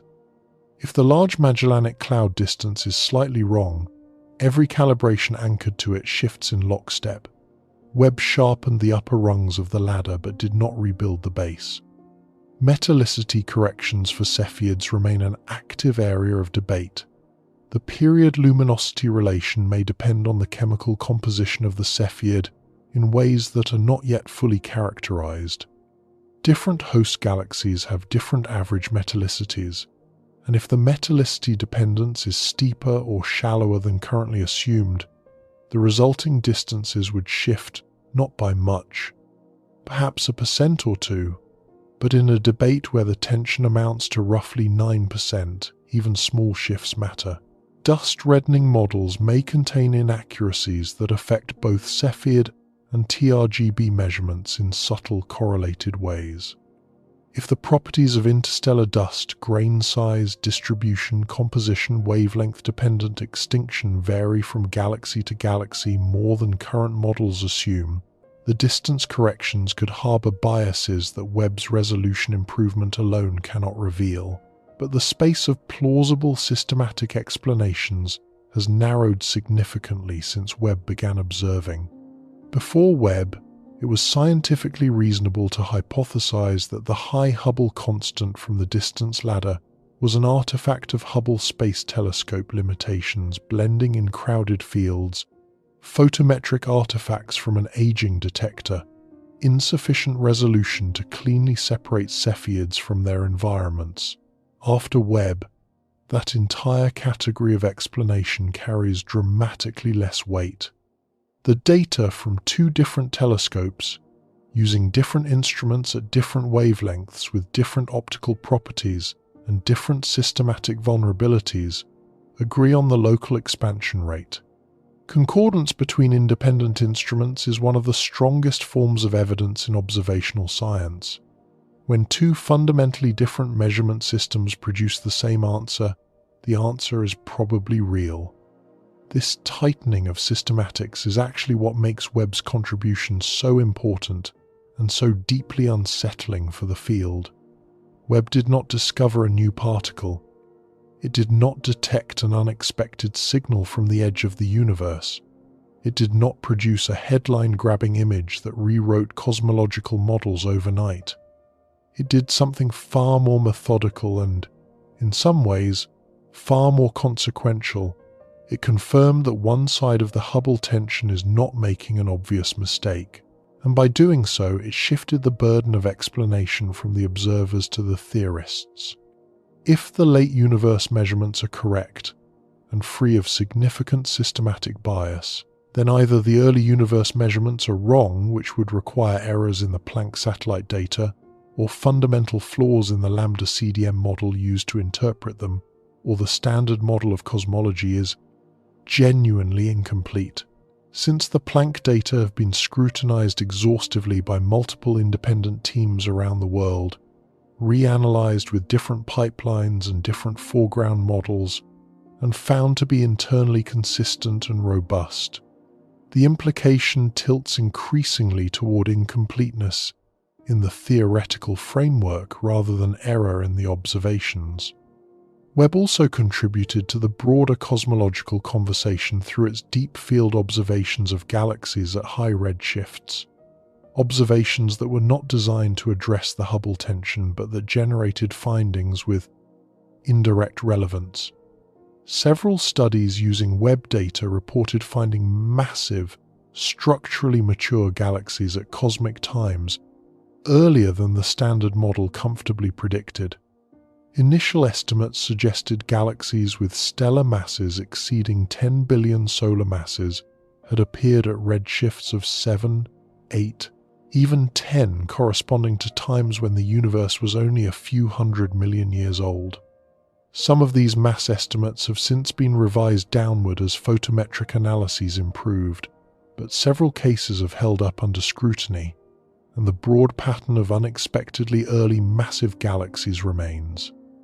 Standard galaxy formation models, calibrated to lambda CDM expansion history, struggle to produce such massive objects so quickly. Stars need time to form, gas needs time to collapse, galaxies need time to assemble through mergers and accretion. While these observations do not directly measure the Hubble constant, they add to a growing body of evidence that the early universe may have been different from what lambda CDM assumes in certain details. If galaxies formed faster or more efficiently than expected, perhaps because the early expansion rate was slightly different, or because the physics of gas cooling and star formation operated under conditions not fully captured by current models, it could hint at modifications to early universe physics that would also affect the predicted expansion rate derived from the cosmic microwave background. Webb's observing programs targeting the Hubble tension are ongoing and expanding. Additional Cepheid observations in more supernova host galaxies will continue to reduce statistical uncertainties and test whether the current result holds as the sample size grows. Deeper TRGB and JGB measurements in more galaxies will test whether all three distance indicators converge on the same distance is a critical consistency check. Cross-comparisons between methods applied to the same galaxies will tighten the web of mutual validation that supports or undermines each rung of the distance ladder. The telescope also opens new opportunities for entirely independent distance measurements that bypass the traditional distance ladder altogether. Webb can observe gravitational lensing systems with improved precision, potentially resolving ambiguities in the lens-galaxy mass models that have limited the accuracy of time-delay cosmography. It can study surface brightness fluctuations, the pixel-to-pixel variations in the smoothness of galaxy light caused by the statistical distribution of unresolved stars at distances previously inaccessible, providing additional cross-checks on the distance scale. It can characterize the environments of Type Ia supernovae in greater detail, testing whether the supernova standardization depends on host galaxy properties in ways that current corrections miss. Each of these programs adds a thread to a fabric of evidence that will eventually either reveal the source of the tension or confirm that it is a genuine feature of the universe demanding new theoretical explanation. Webb is not the only instrument contributing the dark energy. Spectroscopic instrument is mapping baryon acoustic oscillations with unprecedented precision. The Vera Rubin Observatory will discover tens of thousands of new Type Ia supernovae each year across its decade-long survey, and gravitational wave detectors will accumulate more standard siren measurements from neutron star mergers. But Webb occupies a unique position in this ecosystem because it directly addresses the question that loomed largest over the tension. Are the local measurements right? The answer, as far as Webb can determine, is yes. What Webb has done so far is best understood not as a resolution but as an escalation. The Hubble tension is no longer a problem that might disappear with better data. It is a problem that better data have confirmed and sharpened. The question is no longer whether the measurements disagree. The question is what the disagreement means. And the range of answers to that question spans everything from residual systematic effects hiding in the geometric anchors of the distance ladder to genuinely new physics operating in the early universe that our current models fail to describe. Before moving forward, re-anchor on the core point one final time. The shock is not that Webb discovered something dramatic. The shock is that the most precise infrared telescope in the history of human civilization looked at the measurements at the heart of the Hubble tension, sharpened them with instruments a generation beyond anything that came before, eliminated proposed systematic errors that had been offered as escape hatches for over a decade, and found that the disagreement is still there, unchanged, undiminished, staring back at us with sharper resolution than ever. A supposedly stable number, the expansion rate of the universe continues to give different answers depending on when in cosmic history you measure it. And now the instruments are precise enough that the discrepancy demands an explanation that goes deeper than measurement error. The next chapter explores what those explanations might be, what each one would cost us in terms of established physics, and why the most unsettling possibility of all is not revolution but refinement. The Hubble tension has spent the better part of a decade refusing to go away. It has survived improved Cepheid photometry from the ground and from orbit. It has survived recalibrations of the tip of the red giant branch. It has survived the sharpest infrared telescope ever launched, an instrument that was supposed to find the mistake and instead confirmed the measurement. Now the cosmology community faces a question that is less about observation and more about interpretation. The instruments have spoken. The data are in hand. If the measurements are solid, and they increasingly appear to be what is the universe telling us, there are two broad categories of explanation, and intellectual honesty requires treating both with care. The first category is unresolved systematic errors. Something wrong with one or both measurements that has not yet been identified or adequately characterized. The second category is new physics, something missing from the standard cosmological model that causes early universe and late universe methods to produce genuinely different answers when applied to the same cosmos. These categories are not symmetric in their implications. Systematic errors would be reassuring. They would mean the universe works exactly as we thought, and we simply need to be more careful with our instruments. New physics would be revolutionary. It would mean the theoretical framework that has guided cosmology for a quarter century is incomplete, perhaps fundamentally so. The responsible approach, the scientific approach, is to exhaust the first category thoroughly before embracing the second. But responsibility also demands acknowledging when the first category begins to run out of room. Start with the systematic possibilities that remain on the table. Dust is a persistent concern, and it deserves careful treatment because its effects are subtle, pervasive, and difficult to model from first principles. Interstellar and intergalactic dust absorbs and scatters light, making astronomical objects appear fainter and redder than they actually are. The effect depends on wavelength. Shorter wavelengths like blue and ultraviolet light are absorbed more strongly than longer wavelengths like red and infrared. This wavelength dependence is captured by what astronomers call the reddening law or extinction curve, a mathematical description of how dust dims light across the electromagnetic spectrum. Astronomers correct for dust using reddening models calibrated from observations of stars with known intrinsic colors. By comparing a star's observed color to its expected color, they can estimate how much dust lies along the line of sight and apply a correction to recover the true brightness. These corrections are well established for the average properties of dust in the Milky Way, but they carry assumptions. The standard reddening law assumes a particular grain size distribution and chemical composition, primarily silicates and carbonaceous particles that may not hold universally across all galactic environments. If the dust properties along the lines of sight to key Cepheid host galaxies differ from what standard models assume, if the grain size distribution is skewed towards smaller or larger particles, or if circumstellar dust envelopes around Cepheids themselves contribute additional reddening with a different wavelength dependence than interstellar dust, then the distance estimates could be systematically biased. A Cepheid observed through atypical dust would have its brightness corrected by the wrong amount. If the correction is too small, the star appears fainter than it should, and the galaxy appears farther away. If the correction is too large, the galaxy appears closer.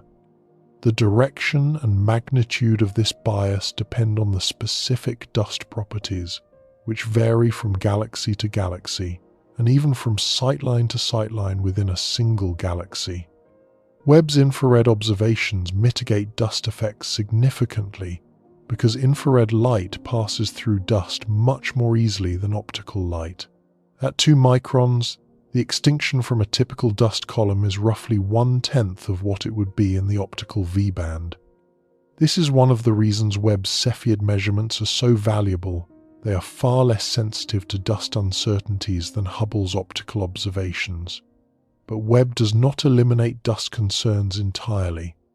Some residual corrections are still applied, particularly when comparing observations across different infrared filters, and the corrections still depend on models that assume specific dust properties. If those models are systematically wrong in a correlated way across multiple host galaxies, a small bias could persist even in infrared data. Metallicity presents a different and arguably more stubborn concern. Cepheid pulsation properties depend slightly on the chemical composition of the star. The period luminosity relation, the foundation of Cepheid distance measurement, was calibrated primarily using Cepheids in the Milky Way and the Large Magellanic Cloud, environments with specific metallicity ranges. When this relation is applied to Cepheids in galaxies with different metallicities, some more metal-rich, some more metal-poor, a correction must be applied to account for the compositional difference. The SH0ES team applies metallicity corrections based on empirical calibrations using the oxygen abundance of the gas surrounding each Cepheid as a proxy for the star's overall metal content. But the size and even the direction of this correction remain subjects of active and sometimes heated debate. Theoretical models of Cepheid pulsation predict a metallicity dependence, but the predicted magnitude varies depending on the details of the stellar models, the treatment of convection, the opacity tables used, the assumed helium abundance. Some empirical studies using Cepheids in the Milky Way suggest the correction is smaller than SH0ES assumes. Others, using Cepheids in nearby galaxies observed at infrared wavelengths, suggest it could be larger or could even change sign depending on the photometric band. If the metallicity correction is significantly wrong, if the true dependence is steeper than assumed, or if it operates differently at the high metallicity end of the distribution, where many supernova host galaxies reside, it could shift the Cepheid-based Hubble constant by 1 to 2 kilometers per second per megaparsec. This is not enough to close the entire 6-unit gap, but in a debate where every kilometer per second per megaparsec matters, even partial contributions accumulate. If metallicity errors combine with dust errors and other small biases, the sum might approach the magnitude needed. The local density environment is another systematic possibility that has received significant attention. The universe is not perfectly uniform. Matter clumps into galaxies, galaxy clusters, filaments, and walls, leaving vast voids between them. If Earth happens to sit inside a region of space that is slightly less dense than the cosmic average, a modest local void, then the gravitational deceleration acting on nearby galaxies would be weaker than average. These galaxies would exhibit slightly higher recession velocities than the universal expansion rate would predict, because less matter means less gravity, pulling back against the expansion.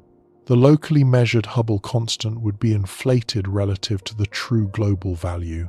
Observations suggest that such a local underdensity may exist. Galaxy surveys in our cosmological neighborhood indicate that the matter density within a few hundred megaparsecs of the Milky Way may be 10 to 20% below the cosmic average. The outflow velocities associated with this underdensity could add a systematic boost to locally measured recession velocities, inflating the apparent Hubble constant. However, most analyses indicate that the effect is too small to fully account for the tension. Detailed modeling of the local velocity field suggests the void could contribute perhaps 1 to 2 kilometers per second per megaparsec to the locally measured expansion rate, a meaningful contribution, but far short of the 6-unit gap. Moreover, the SH0ES team uses supernovae at redshifts high enough that the most local effects should be diluted. To fully explain the tension through a local void, the underdensity would need to be substantially deeper or more extensive than current galaxy surveys indicate, which would itself create tensions with other cosmological observations. Selection bias in the supernova sample represents yet another concern that is technically subtle but potentially significant. Type Ia supernovae are not perfectly identical explosions. They are standardized through empirical corrections for their light curve shape, how quickly the supernova brightens and fades, and their color at maximum brightness. These corrections, captured in parameters called stretch and color, transform the raw peak brightness into a standardized luminosity that is consistent enough to serve as a distance indicator. But the corrections may not capture all sources of variation. Recent studies have explored whether the properties of Type Ia supernovae depend on their host galaxy environment in ways that current standardization methods miss. Supernovae in massive metal-rich galaxies appear to be slightly brighter after standardization than supernovae in low-mass, metal-poor galaxies. This mass step, as it is called, is corrected for in the SH0ES analysis, but the physical origin of the step is not fully understood. If the correction is imprecise, if the true relationship between host galaxy properties and supernova brightness is more complex than a simple binary step, then the derived distances could be systematically biased in ways that affect the Hubble constant. Each of these systematic possibilities, dust, metallicity, local void effects, supernova standardization, is being tested by multiple independent groups using different datasets and different methodologies. None has been conclusively identified as the culprit, and crucially, each one can only explain a portion of the tension in isolation. To close the full gap through systematics alone, several independent errors would need to conspire in the same direction by just the right combined amount. Each error would need to push the Hubble constant downward by 1 or 2 units, and they would all need to operate simultaneously without being detected by the extensive cross-checks that the SH0ES team and independent groups have performed. This is possible. Conspiracies of small errors do occur in science, but the hypothesis becomes increasingly strained as each individual systematic is tested, constrained, and found to be too small. Now consider the second category, new physics. These explanations are speculative and should be labeled explicitly as such. None has been confirmed by observation. None is required by the current data in the way that, say, dark energy was required by the supernova observations of 1998. But they are taken seriously by a substantial and growing fraction of the cosmological community, because the tension has persisted long enough, grown precise enough, and survived enough systematic tests to warrant theoretical exploration. The most studied new physics proposal is early dark energy. This hypothesis posits that a brief episode of accelerated expansion occurred in the early universe, before recombination, driven by a component of energy that behaves like dark energy, but is transient rather than permanent. In standard lambda CDM, dark energy in the form of a cosmological constant becomes dynamically important only in the last few billion years of cosmic history, when it begins to dominate over the diluting matter density. Early dark energy proposes that a different, additional component of dark energy was active much earlier, around the time of matter-radiation equality, or shortly before recombination, contributing perhaps 10% of the total energy density for a brief period, before decaying rapidly into irrelevance. The effect of early dark energy on the Hubble tension operates through the sound horizon. The sound horizon, the maximum distance sound waves, could travel through the primordial plasma before recombination serves as the ruler that the cosmic microwave background uses to infer the expansion rate. If early dark energy caused the universe to expand slightly faster during the era before recombination, sound waves would have had less time to travel before being frozen in place. The sound horizon would be smaller. When the Planck data are interpreted with a smaller ruler, the inferred Hubble constant comes out higher, potentially matching the local measurement. The stakes of early dark energy extend well beyond the Hubble tension itself. If a transient energy component dominated a measurable fraction of the cosmos for even a brief window before recombination, it would mean the universe passed through a phase that our current models completely miss. It would raise immediate and profound questions. What field or particle produced this energy?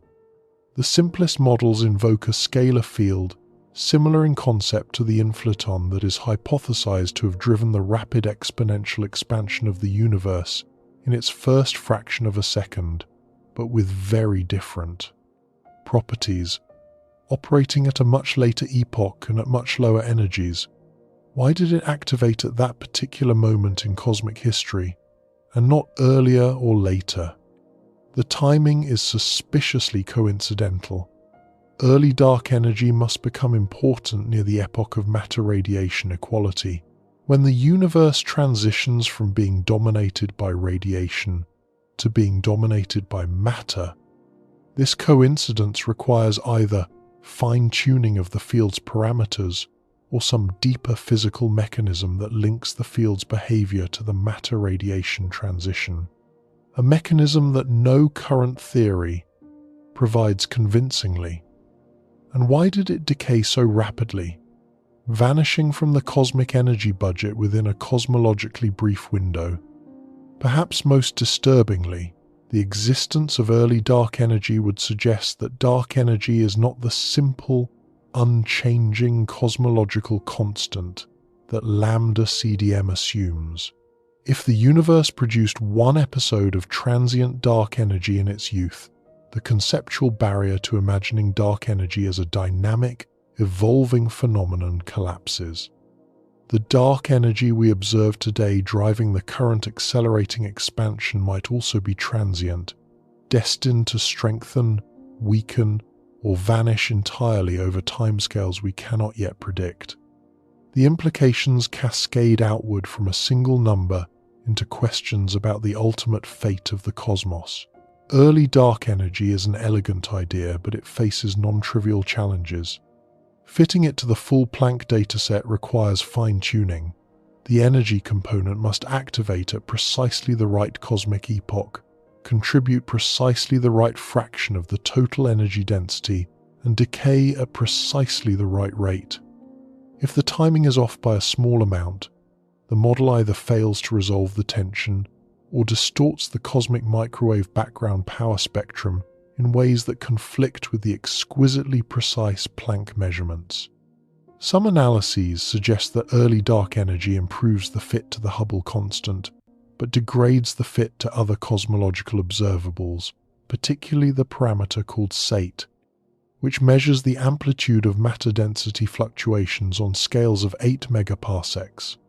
The growth rate of cosmic structure is sensitive to the expansion history, and modifying that history to accommodate the Hubble tension can produce predictions for structure growth that conflict with observations from gravitational lensing surveys and galaxy clustering measurements. The improvement in overall fit from early dark energy models is not universally accepted as statistically compelling. Different statistical methodologies, frequentist versus Bayesian, different choices of priors, different combinations of datasets yield different conclusions about whether early dark energy is genuinely preferred by the data or merely tolerated. The community remains divided, with some groups finding strong evidence for early dark energy and others finding that the improvement is marginal once the additional model complexity is penalized appropriately. Another new physics proposal involves additional relativistic species in the early universe. The standard model of particle physics contains 3 species of neutrinos: electron neutrinos, muon neutrinos, and tau neutrinos, each of which contributes to the radiation energy density of the early universe. The total radiation content is parameterized by a quantity called N effective, the effective number of neutrino species. In standard cosmology, N effective equals approximately 3.044, slightly above 3, because of subtle heating effects during electron-positron annihilation in the early universe. If additional light particles existed beyond the 3 known neutrino species, perhaps sterile neutrinos, dark radiation, or other exotic particles predicted by extensions of the standard model of particle physics, they would increase N effective and raise the radiation energy density before recombination. A higher radiation density causes the universe to expand faster during the radiation-dominated era, which again shrinks the sound horizon and raises the inferred Hubble constant from the cosmic microwave background. The Planck measurement of N effective is consistent with 3.044, but carries enough uncertainty to accommodate roughly half an additional species. Whether that half species is sufficient to fully resolve the tension depends on the details of the analysis and on what other parameters are allowed to vary simultaneously. Most studies find that extra radiation alone cannot close the full gap without creating tensions elsewhere, but it could contribute meaningfully in combination with other modifications. Evolving dark energy represents a broader and increasingly compelling category of proposals, and it has recently received a jolt of empirical interest that has energized the entire field. If the dark energy driving today's cosmic acceleration is not a cosmological constant, not a fixed energy density woven into the fabric of space-time, but rather a dynamical field whose equation of state changes over time, then the expansion history of the universe could differ from lambda CDM predictions in ways that affect the Hubble constant. The equation of state of dark energy is characterized by a parameter called W. For a cosmological constant, W equals exactly -1 at all times. For a dynamical field, W could vary, perhaps starting at values different from -1 in the early universe and evolving toward -1 today, or vice versa. Recent results from the Dark Energy Spectroscopic Instrument DESI have injected new urgency into this discussion. DESI is a purpose-built cosmological machine, a robotic instrument mounted on the 4-meter Mayall telescope at Kitt Peak National Observatory in Arizona. Its focal plane contains 5,000 individually controlled robotic fiber positioners, each capable of swiveling to a precise position within seconds to capture the spectrum of a targeted galaxy or quasar. In a single exposure, DESI can simultaneously record 5,000 spectra across a wide patch of sky. Over its planned 5-year survey, it will measure the redshifts of more than 40 million galaxies and quasars, mapping the three-dimensional distribution of matter across roughly 11 billion years of cosmic history, with a statistical power that dwarfs all previous galaxy surveys combined. DESI's primary cosmological tool is the baryon acoustic oscillation signal, the frozen sound waves embedded in galaxy clustering, measured at multiple redshift bins spanning from the nearby universe out to epochs when the cosmos was less than 3 billion years old. By tracking how the apparent size of the baryon acoustic oscillation ruler changes with redshift, DESI maps the expansion history of the universe in fine detail, measuring how the expansion rate accelerated and decelerated across different cosmic epochs. In 2024, the DESI collaboration published its first-year results based on roughly 6 million galaxy and quasar redshifts. When the team combined their baryon acoustic oscillation measurements with supernova data from the Dark Energy Survey and the Pantheon Plus sample, along with cosmic microwave background observations from Planck, they found a mild but intriguing statistical preference for models where the dark energy equation of state evolves over time. Specifically, the data favored a scenario where W was greater than -1 in the past, meaning dark energy was less aggressive than a cosmological constant, contributing less negative pressure and driving less acceleration, and has since crossed below -1 in the recent cosmological past, meaning it now pushes expansion more forcefully than a cosmological constant would. This crossing of the W equals -1 boundary, if confirmed, would rule out the simplest models of dark energy and point toward a richer underlying physics. The DESI result is not yet conclusive. The statistical preference for evolving dark energy over a cosmological constant was approximately 2 to 4 sigma, depending on the data combination, and the parameterization chosen suggestive and exciting, but well below the 5 sigma threshold that would command consensus. The significance also depends on which supernova dataset is included and on the specific functional form assumed for the evolution of W, introducing an element of model dependence that the community is still evaluating. But the result landed in a field primed for exactly this kind of hint. Confirmation from DESI's upcoming data release is expected over the next several years, as the survey accumulates 5 times more galaxy redshifts, would represent one of the most consequential observational results in the history of cosmology. It would transform dark energy from a bookkeeping constant into a physical entity with dynamics, a history, and a future, an entity demanding explanation from fundamental physics, in the same way that the discovery of cosmic acceleration in 1998 demanded it. Modified gravity theories, frameworks where general relativity is altered on cosmological scales, have also been proposed as potential resolutions. Einstein's general relativity has passed every experimental test conducted within the solar system and in strong field environments like binary pulsars and merging black holes, but it has never been directly tested on cosmological scales spanning billions of light years. If gravity weakens or strengthens at very large distances, or if it couples differently to dark matter and dark energy than general relativity predicts, the relationship between cosmic expansion and the growth of structure could change. Some modified gravity models can accommodate a higher Hubble constant, while remaining consistent with cosmic microwave background and large-scale structure observations. However, these models tend to introduce additional free parameters and face their own internal tensions when confronted with the full suite of cosmological data. Other proposals populate the theoretical landscape with varying degrees of plausibility.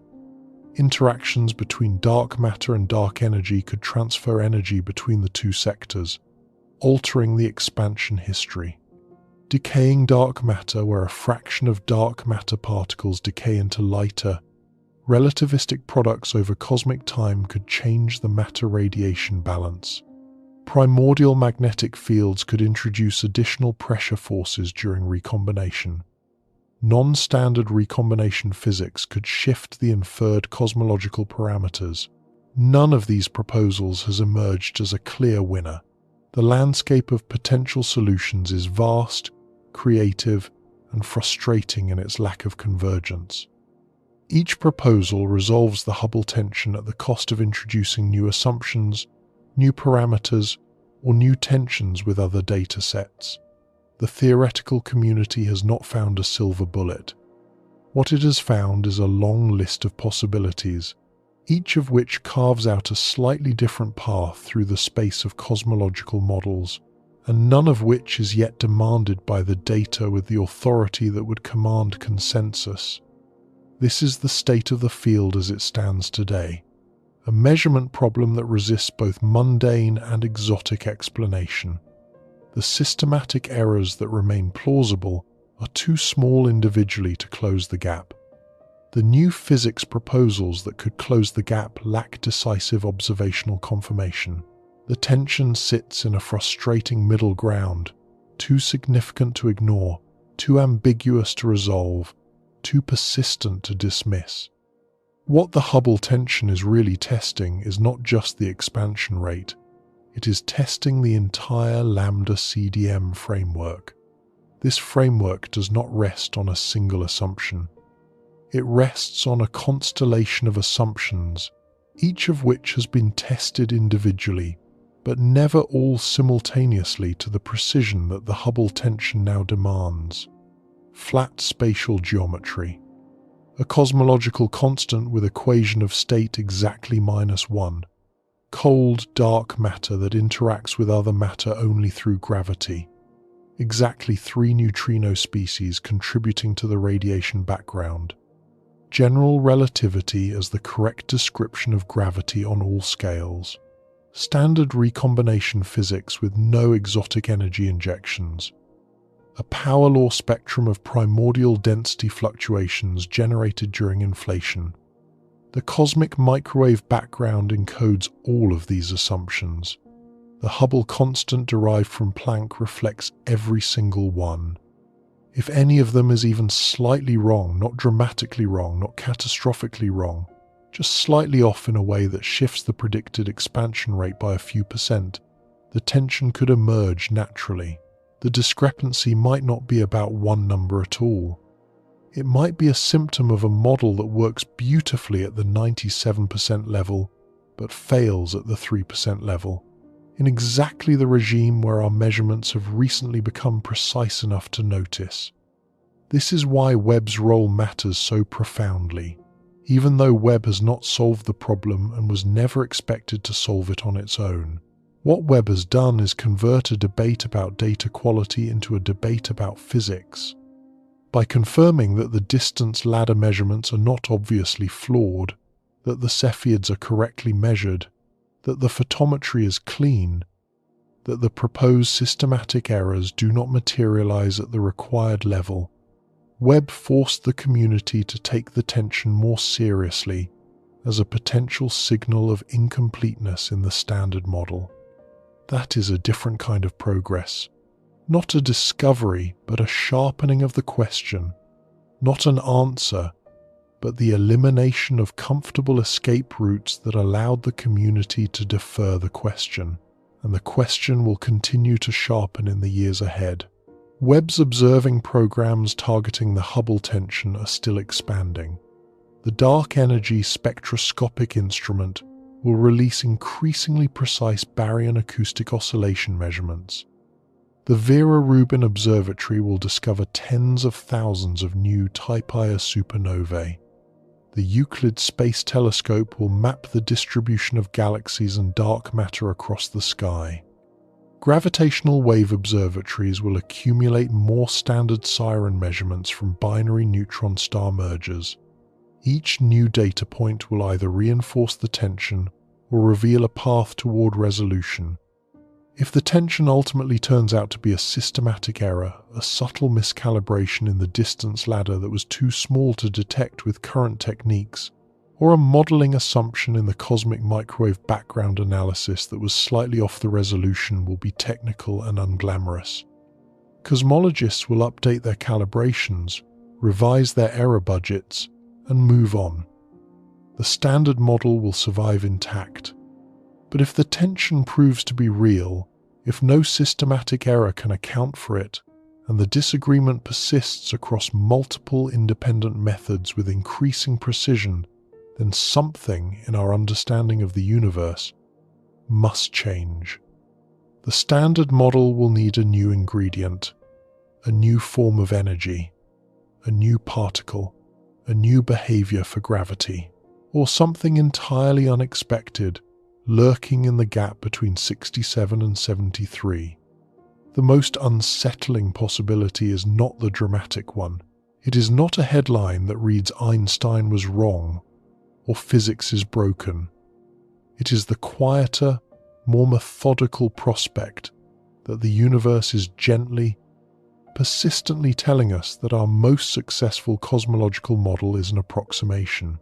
An extraordinarily good approximation that captures almost everything correctly: the cosmic microwave background, the abundance of elements, the large-scale structure of the cosmic web, the accelerating expansion, but misses something subtle, something that reveals itself only when measurements become precise enough to detect deviations smaller than 10%.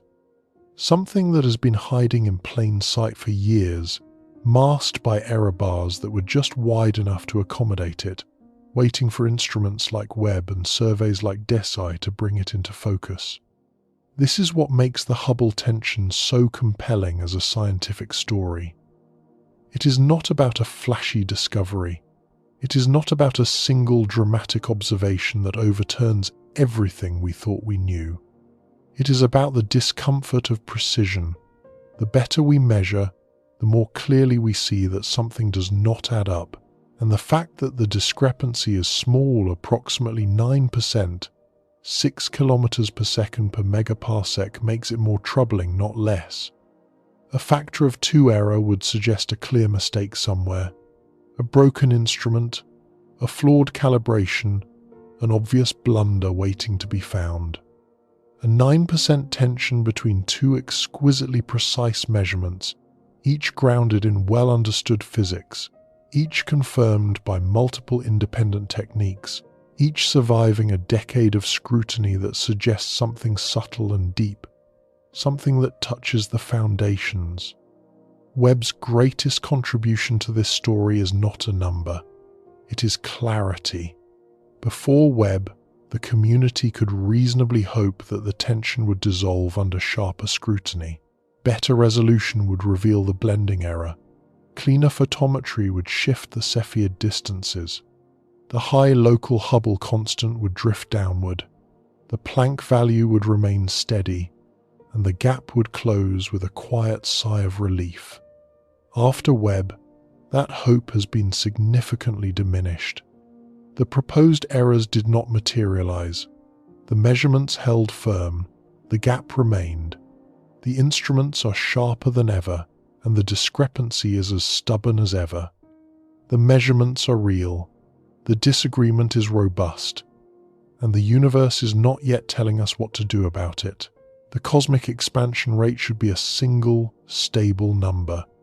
Measure it from the infant universe, using the oldest light in existence processed through the most successful cosmological model ever constructed. 67. Measure it from the nearby universe, using pulsating stars and exploding white dwarfs calibrated through a century of painstaking observational refinement. 73. 2 methods, 2 answers, 1 cosmos. And here we sit, on a small planet orbiting an unremarkable star in an ordinary spiral galaxy, measuring the universe with the most precise instruments our species has ever built, and finding that the most fundamental number in cosmology does not quite agree with itself.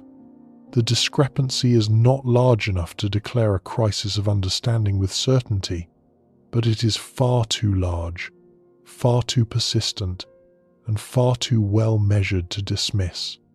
The most unsettling possibility is not that the laws of physics are breaking. It is that the universe is quietly insisting we have more to learn. Not through a dramatic revelation, not through a bolt from the cosmic blue, but through the patient, maddening, beautiful insistence of a number that refuses to settle. And the James Webb Space Telescope, by turning vague mysteries into testable questions, by replacing hope with data and speculation with measurement, has given us the clearest path forward we have ever had. The answer is not here yet, but for the first time in the history of this debate, the question is sharp enough, precise enough, well-defined enough, inescapable enough to demand one.